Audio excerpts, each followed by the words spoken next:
നമസ്കാരം. കരുനാഗപ്പള്ളി എന്ന് പറയുന്ന പ്രദേശത്താണ് ഇപ്പോൾ നിൽക്കുന്നത്. അപ്പോൾ നമ്മോടൊപ്പം ഉള്ളത് read and win Abdul Majeed എന്ന് പറയുന്ന ഒരു സാറുണ്ട്. സാറിനെ നമുക്ക് കൂടുതലായിട്ട് പരിചയപ്പെടാം. അദ്ദേഹം ISROയിലെ മുൻ ഉദ്യോഗസ്ഥനായിരുന്നു. അദ്ദേഹം അതെല്ലാം മാറ്റി നിർത്തി സാമൂഹിക പ്രവർത്തന രംഗത്ത് സജീവമായിട്ട് നിൽക്കുന്ന ഒരു സാമൂഹിക പ്രവർത്തകൻ കൂടെയാണ്. നമ്മൾ അറിയാതെ പോകുന്ന ഒട്ടനവധി ആളുകളുണ്ട്. ശ്രദ്ധ ആകർഷിക്കാത്ത തരത്തിൽ ഈ സമൂഹത്തിന് വേണ്ടി, ഈ സമൂഹത്തിന്റെ നന്മകൾക്ക് വേണ്ടി നല്ല രീതിയിൽ പ്രവർത്തിക്കുന്ന ഒരു സാമൂഹ്യ പ്രവർത്തകരിൽ ഒരാളാണ് പ്രിയപ്പെട്ട മജീദ് സാറ്. അദ്ദേഹത്തിന്റെ കൂടുതലായിട്ടുള്ള വാക്കുകളിലേക്ക് നമുക്ക് പോവാം. അദ്ദേഹം ഒരു നിസ്സാരക്കാരനായിട്ടുള്ള ഒരു സാമൂഹ്യ പ്രവർത്തനമല്ല. അദ്ദേഹത്തിന്റെ കയ്യിൽ നിന്ന് സാമ്പത്തികം ചെലവാക്കി പ്രവർത്തിക്കുന്ന ഒരു സാമൂഹ്യ പ്രവർത്തകനാണ്. അപ്പോൾ കൂടുതൽ വാക്കുകളിലേക്ക് സാറിലേക്ക് കടന്നു ചെല്ലാം. നമുക്കറിയാം സാർ ഈ ISRO എന്ന് പറയുന്ന ആ ഒരു ജീവിതം അല്ലെങ്കിൽ ആ ജോലിയെല്ലാം മാറ്റി നിർത്തി സാർ ഈ സാമൂഹ്യ രംഗത്തേക്ക് കടന്നു വന്നതിന്റെ പ്രധാനപ്പെട്ട കാര്യം എന്താണ്? ഞാൻ എന്റെ മക്കളെ പഠിപ്പിച്ച് ഉന്നത നിലയിൽ എത്തിക്കാൻ ശ്രമിച്ചു. അത് സഫലമായി. ഇന്ന് കേരളത്തിലെ ഏറ്റവും മുന്തിയ ശമ്പളം വാങ്ങുന്ന മക്കളായി വളർത്താൻ, അതായത് ഡോളറിൽ സമ്പാദിക്കുന്ന മക്കളായി വളർത്താൻ എനിക്ക് കഴിഞ്ഞു. അതുപോലെ ഒരു 1000 കുട്ടികളെ ഞാൻ വിചാരിച്ചാൽ ഡോളർ കൊണ്ടുവരുന്ന മക്കളാക്കി വളർത്താൻ കഴിയും എന്നുള്ള ആത്മവിശ്വാസത്തോടാണ് ഞാനിത് പ്രവർത്തിക്കുന്നത്. അതിന് ഞാൻ കണ്ടെത്തിയത് ഡോക്ടർ APJ അബ്ദുൽ കലാമിന്റെ വാക്കുകളും പ്രവൃത്തിയുമാണ്. മുൻ രാഷ്ട്രപതി APJയുടെ വാക്കുകളും അദ്ദേഹത്തിന്റെ ജീവിത വഴികളിലും അതേ സഞ്ചാരപാതയിൽ കൂടെ പോകുന്ന ഒരു സാമൂഹിക പ്രവർത്തകനാണ് പ്രിയപ്പെട്ട അബ്ദുൾ മജീദ് സാർ. അപ്പൊ സാറേ, ഈ APJയുടെ വാക്കുകളും അദ്ദേഹത്തിന്റെ വഴികളും സാർ തിരഞ്ഞെടുക്കാനുള്ള കാര്യമുണ്ടോ? അങ്ങനെ 2 കാര്യത്തിൽ നമ്മൾ ഇന്ന് അശ്രദ്ധരാണ് നമ്മുടെ കുട്ടികൾ. 1, നമുക്ക് തന്ന ആരോഗ്യം. 2, നമുക്ക് തന്ന സമയം. ഇത് രണ്ടും പാഴാക്കി കളയുന്നല്ലോ എന്നുള്ള ഒരു സങ്കടമാണ്. എനിക്ക് കിട്ടിയിട്ടില്ലാത്ത ആരോഗ്യവും ധനവും ഇന്ന് നമ്മുടെ കുട്ടികൾക്കുണ്ട്. അത് ശരിക്കും വിനിയോഗിക്കുന്നില്ല എന്നുള്ളതാണ്. പട്ടിണിക്കെതിരെ പുസ്തകം ഒരു പടവാൾ എന്നാണ് എന്റെ ഒരു മുദ്രാവാക്യം. പട്ടിണിക്കെതിരെ പുസ്തകം ഒരു പടവാൾ. ഇന്ന് വായന കുറഞ്ഞുകൊണ്ടുവരികയാണ്. എല്ലാവരും മൊബൈലില് വേണ്ടാത്ത കാര്യങ്ങൾ നോക്കിക്കൊണ്ടിരിക്കുക. പട്ടിണിക്കെതിരെ പുസ്തകം ഒരു പടവാൾ. പിന്നെ മറ്റൊന്ന്, ആരോഗ്യവാനെ കൊടുത്തോളൂ നിന്റെ രക്തം, എങ്കിൽ ഊറും നിന്നിൽ പുതുരക്തം. നീയൊരു മാനവന് പുതുജന്മമേകി നിന്റെ ജന്മം സഫലമാക്കും ദൈവം. രക്തം ദാനം ചെയ്യുകയാണ്. അതുപോലെ തന്നെ ഭൂമി തരിശിടരുത്. അത് തരിശ് തുടർച്ചയായിട്ട് ഇട്ട് കഴിഞ്ഞാൽ അത് സർക്കാർ ഏറ്റെടുക്കണം എന്നുള്ളതാണ് മറ്റൊരു മുദ്രാവാക്യം. പിന്നെ ഇനി APJ അബ്ദുൽ കലാമിന്റെ വാക്കുകൾ കടമെടുത്താൽ നമ്മുടെ ഓരോ നിമിഷവും നമ്മൾ എഴുന്നേക്കുന്നത് പുലർകാലം എഴുന്നേറ്റ് ഒറ്റക്കാലിൽ നിന്ന് തപസ് ചെയ്തപ്പോൾ കിട്ടിയതാണ് ആയുർവേദം എന്ന ശാഖ. അതുപോലെ തന്നെ APJ അബ്ദുൽ കലാമും രാവിലെ 3 മണിക്ക് എഴുന്നേക്കും. കേരളത്തിന്റെ മന്ത്രികൾക്ക് പോലും അദ്ദേഹത്തിന്റെ കഥ പറയാനുണ്ട്. 7:30 വെളുപ്പിന് മുനിമാർ എഴുന്നേറ്റതുപോലെ മുനിമാരുടെ ജന്മം കൊണ്ടാണ് അദ്ദേഹം ഇന്ത്യയെ ലോകത്തിന്റെ മുന്നിൽ 56 ഇഞ്ച് നെഞ്ചി വിരിച്ച് നിൽക്കാനുള്ള ശക്തി ഭാരതത്തിന് കൊടുത്തു. അതേപോലെ നമ്മുടെ കുട്ടികൾ പുലർകാലം എഴുന്നേൽക്കുക, സൂര്യൻ ഉദിക്കുമ്പോൾ കിടന്നുറങ്ങുന്ന സ്വഭാവം മാറ്റി അത് ആടിന്റെ ജന്മമാക്കുക. ആട് 4 മണിക്ക് എഴുന്നേറ്റ് കരഞ്ഞ് നമ്മളെ വേണം. അതേവരെ നമ്മുടെ കൂട്ടി സിനിമയൊക്കെ കണ്ടുകൊണ്ടിരുന്നിട്ട് നേരം വിളിക്കാരാകുമ്പോൾ കിടന്നുറങ്ങും. അങ്ങനെ നമ്മൾ ശുനകന്റെ ജന്മത്തിൽ നിന്ന് ആടിന്റെ ജന്മത്തിലേക്ക് മാറുക എന്നുള്ളതാണ് മറ്റൊരു സംഭവം. സാർ, ഈ സാമൂഹിക പ്രവർത്തനം, ഈ പ്രവാസ ലോകവും പ്രവാസ ജീവിതവും എല്ലാം അവസാനിപ്പിച്ച് ഒരു നല്ലൊരു ISRO ഒരു തൊഴിലെല്ലാം ഉപേക്ഷിച്ച് സാമൂഹ്യ രംഗത്ത് വരാനുള്ള സാറിന്റെ ഒരു സ്വപ്നം എന്താണ്? ഞാൻ കണ്ടത്, ഞാൻ എന്റെ വാക്കുകൾ എന്റെ മക്കൾ അനുസരിച്ചപ്പോൾ ലോകത്തിന്റെ കേരളത്തിലെ ഏറ്റവും ഉയർന്ന പദത്തിൽ എത്തിക്കാൻ സാധിച്ചു. മകളെ MS മാഞ്ചസ്റ്റർ യൂണിവേഴ്സിറ്റിയുടെ MS എഴുതിയെടുക്കാനും മകനെ അമേരിക്കൻ കമ്പനി ഔലറ്റ് പക്കാട് HP-യുടെ ഒരു ഡിപ്പാർട്ട്മെന്റ് ഹെഡാക്കാനും എനിക്ക് കഴിഞ്ഞെങ്കിൽ അതുപോലുള്ള കുട്ടികളെ വാർത്തെടുക്കാൻ എനിക്ക് കഴിയും, മാറ്റിയെടുക്കാൻ എനിക്ക് കഴിയും എന്ന് വിചാരിച്ച് ഞാൻ IAS IPS എൻട്രൻസ് കോച്ചിങ് എന്നൊക്കെ പറഞ്ഞ് കായംകുളത്ത് സ്ഥാപനം തുടങ്ങി, ഹരിപ്പാട് സ്ഥാപനം തുടങ്ങി. പക്ഷെ അതിനകത്ത് താല്പര്യം സാറിനെ ഏറ്റവും കൂടുതൽ സപ്പോർട്ട് ചെയ്യുന്നത് സാറിന്റെ മക്കൾ തന്നെയാണ്. കാരണം സാർ ഉന്നത നിലവാരത്തിൽ പഠിപ്പിച്ച് നല്ല ജോലി വാങ്ങി ഉന്നത സ്ഥാനത്തിരിക്കുമ്പോൾ സാറിനെ ഏറ്റവും കൂടുതൽ പ്രചോദിപ്പിക്കുന്നത് സാറിന്റെ മക്കൾ തന്നെയാണ്. സാറിനോട് ഞാൻ സാറിനെ പരിചയപ്പെട്ടപ്പോൾ തന്നെ സാറിനോട് ഞാൻ ചോദിച്ചു, സാർ ഈ സാമൂഹ്യ പ്രവർത്തന രംഗത്ത് നിൽക്കുമ്പോൾ സാറിന് ഇതിനുള്ള സാമ്പത്തികം അല്ലെങ്കിൽ മറ്റുള്ളവരെ സഹായിക്കാനുള്ള സാമ്പത്തികം സാറിന് എവിടെ നിന്ന് കിട്ടും? അപ്പോൾ സാറ് പറഞ്ഞത്, ഞാൻ പ്രവാസ ജീവിതത്തിൽ കഷ്ടപ്പെട്ടുണ്ടാക്കിയ വരുമാനവും അതുപോലെ വിവിധ സ്കൂളുകൾ കേന്ദ്രീകരിച്ചും അതുപോലെ വിവിധ പ്രദേശങ്ങൾ കേന്ദ്രീകരിച്ചും സാറിൻ്റെതായിട്ടുള്ള സാന്നിധ്യം കൊണ്ട് പല രീതിയിലും പലരെയും ബോധവൽക്കരണം പോലുള്ള പരിപാടികൾ നടത്തി കയ്യിൽ നിന്നും സാമ്പത്തികം ചെലവാക്കിയാണ് സാറ് പ്രവർത്തിക്കുന്നത്. ഇപ്പോൾ സാറിനെ പോലുള്ള സാമൂഹ്യ പ്രവർത്തകരൊന്നും ഈ സമൂഹത്തിൽ ഇല്ല എന്നുള്ളതാണ് ഏറ്റവും ശ്രദ്ധേയമായിട്ടുള്ള കാര്യം.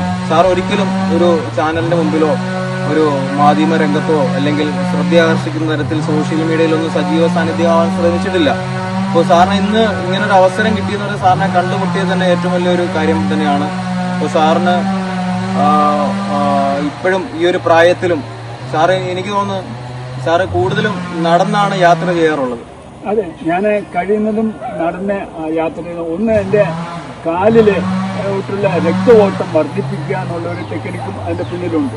അതായത് എൻ്റെ കൂടുതലായിട്ട് കിടന്നു കഴിഞ്ഞാലാണ് എനിക്ക് കുഴപ്പം, റെസ്റ്റ് എടുത്താലാണ് എനിക്ക് രോഗം വരുന്നത്. നടന്നാൽ രോഗം കുറയുകയാണ് ചെയ്യുന്നത്. സാറ് വലിയ പ്രോജക്റ്റുകളും വലിയ സെമിനാറുകളും ഈ സമൂഹത്തിൽ ചെയ്തിട്ടുള്ള പല റെക്കോർഡ്സും സാറിന്റെ കൈവശമുണ്ട്.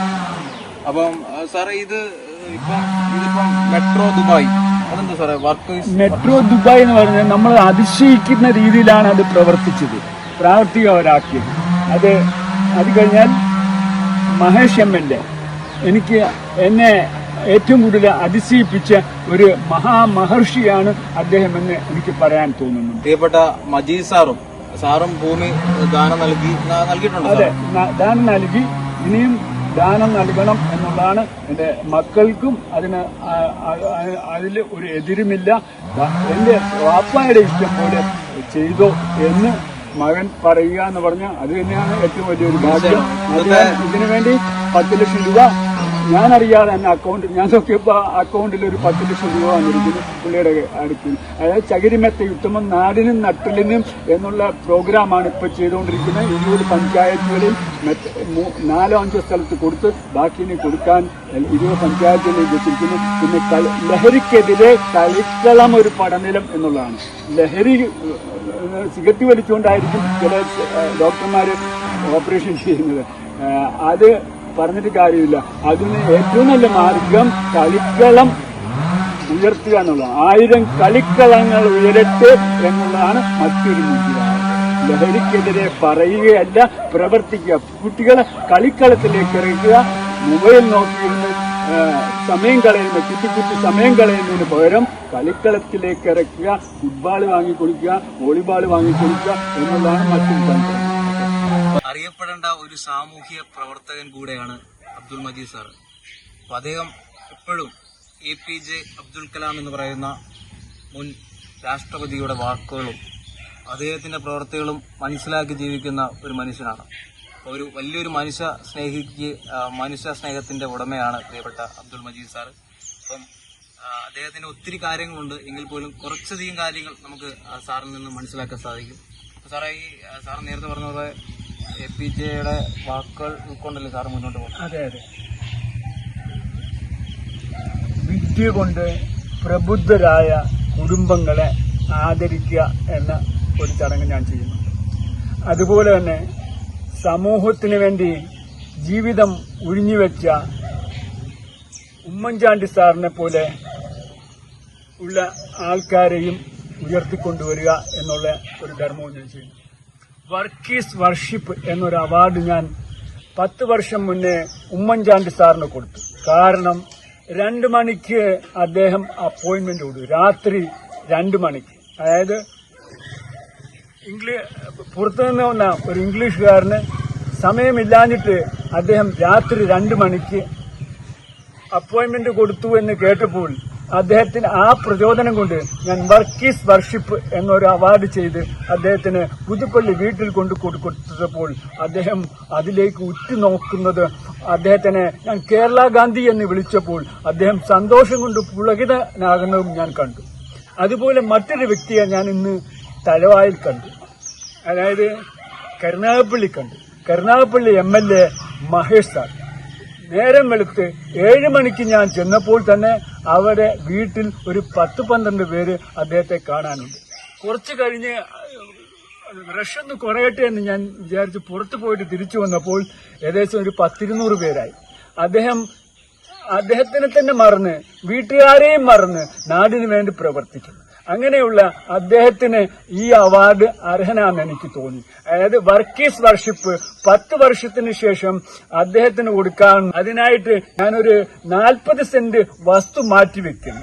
അവർക്കല്ല, അവർ നോമിനേറ്റ് ചെയ്യുന്ന അമ്മമാർക്ക് കൊടുക്കാൻ വേണ്ടി ഞാൻ പാട്ടത്തിൽ കടയുള്ള എന്റെ അമ്മ തന്ന 40 സെന്റ് വസ്തു അവാർഡായിട്ട് ഇവർക്ക് 2 പേർക്കും കൊടുക്കാൻ ഞാൻ ആഗ്രഹിക്കുന്നു. അതിന് നിങ്ങളെല്ലാവരും സഹകരിച്ചാൽ നമുക്കത് കൊടുക്കാം. അവിടെ ഒരു ഫസ്റ്റ് എയ്ഡ് സെന്റർ ഉണ്ടാക്കിയാൽ 20 കിലോമീറ്ററെങ്കിലും ഉണ്ടെങ്കിൽ ഈ പാട്ടത്തിൽ കടവിൽ നിന്ന് ഒരു സ്ട്രോക്ക് സംശയിക്കുന്ന ഒരു രോഗിയെ ഹോസ്പിറ്റലിൽ എത്തിക്കാൻ പറ്റുള്ളൂ. അവിടെ ഒരു ഫസ്റ്റ് എയ്ഡ് സെന്റർ ഉണ്ടാക്കി തരികയും അത് മഹേഷ് MLA മേൽനോട്ടത്തിൽ ചെയ്യണം എന്നുള്ളതാണ് എന്റെ ആഗ്രഹം. സാറിനോട് ഞാൻ ചോദിക്കുന്ന പലതവണ ചോദിക്കുന്ന കാര്യമാണ്, സാറിന് ഈ സാമ്പത്തികം എവിടെ നിന്ന് കിട്ടും? അപ്പൊ അദ്ദേഹം പറഞ്ഞത്, ഞാൻ അതായത് ISROG തൊഴില് അവസാനിപ്പിച്ച് അദ്ദേഹം പ്രവാസ ലോകത്തിലേക്ക് പോയി, അവിടെ ഒരു ജോലി കിട്ടി. അതിൽ നിന്ന് കിട്ടിയ വരുമാനം കൊണ്ട് അദ്ദേഹം വിവിധ സ്ഥലങ്ങളിൽ വസ്തുക്കൾ വാങ്ങിക്കുകയും വലിയ ആഡംബരമില്ലാത്ത ഒരു പ്രവാസിയായിട്ടാണ് സാറ് മാറിയിരുന്നത്. എങ്കിൽ പോലും ആ ഒരു വരുമാനവും സാറിന്റെ മക്കൾ നൽകുന്ന സഹായമാണ് സാറിനെ മുന്നോട്ട് നയിക്കുന്നത്. അല്ല മറ്റുള്ളവർ സാറിനെ സഹായിച്ചതൊന്നുമല്ല, സാറിന്റെ സ്വന്തം വരുമാനത്തിൽ നിന്നാണ് ഈ സമൂഹത്തിന് വേണ്ടിയുള്ള പ്രവർത്തനങ്ങൾ, സാമൂഹിക പ്രവർത്തനങ്ങൾ സാർ ഏർപ്പെടുന്നത്. തികച്ചും ഏറ്റവും മാതൃകപരമായിട്ടുള്ള ഒരു നല്ലൊരു മനുഷ്യ സ്നേഹത്തിന്റെ ഉടമയ്ക്കുള്ള വ്യക്തിത്വമാണ് പ്രിയപ്പെട്ട മജീദ് സാറ്. എങ്കിൽ പോലും സാറിന് വ്യക്തമായ രാഷ്ട്രീയം മറ്റ് ഉണ്ടോ? അങ്ങനെ പറയാൻ പറ്റില്ല.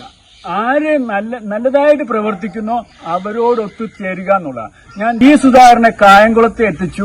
അദ്ദേഹത്തിനെ കൊണ്ടൊരു 10 പേർക്ക് അവാർഡ് കൊടുത്തു. അദ്ദേഹം പറയുന്ന പല കാര്യങ്ങളും എന്നോടും എനിക്ക് സന്തോഷമാണ്. അതായത് കറപ്ഷൻ ഇല്ലാത്ത ആൾക്കാരെ സഹായിക്കുക, അവരോടൊത്തു ചേരുക എന്നുള്ള. അവിടെ രാഷ്ട്രീയം നോക്കുന്നില്ല.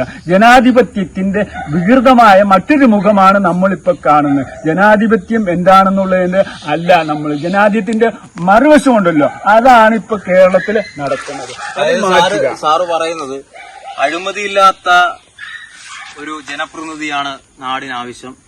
അപ്പോ സുധാകരനെ പോലെ, ഉമ്മൻചാണ്ടിയെ പോലെ, CR മഹേഷിനെ പോലെയുള്ള ജനപ്രതിനിധികളാണ് ഇന്ന് സമൂഹത്തിന് ഏറ്റവും ഉത്തമമായിട്ട് പ്രവർത്തിക്കുന്നതും ആവശ്യവും. അതെ, ശ്രീനാരായണ ഗുരു എന്റെ സന്ദേശം ഉൾക്കൊണ്ടപ്പോൾ പ്രത്യേകിച്ച് കൊല്ലം ജില്ലയിലെ ഒരു സമുദായം ഭരണ ഉന്നത നിലയിലെത്തിച്ച് അന്ന് ചെറുപ്പത്തിൽ ഞാൻ കണ്ട ആളുകളല്ല ഇന്ന് ആ സമുദായത്തിലുള്ളത്.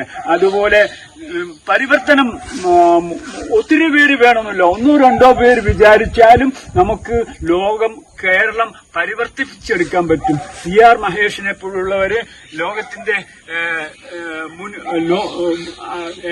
എന്റെ അഭിപ്രായത്തിൽ അദ്ദേഹത്തിനെ മുഖ്യമന്ത്രിയാക്കിയാൽ തന്നെ ഈ കേരളം നമ്മൾ ഉദ്ദേശിക്കുന്നതിലും അപ്പുറം എത്തും എന്നുള്ളതാണ് എന്റെ ഉത്തമ വിശ്വാസം.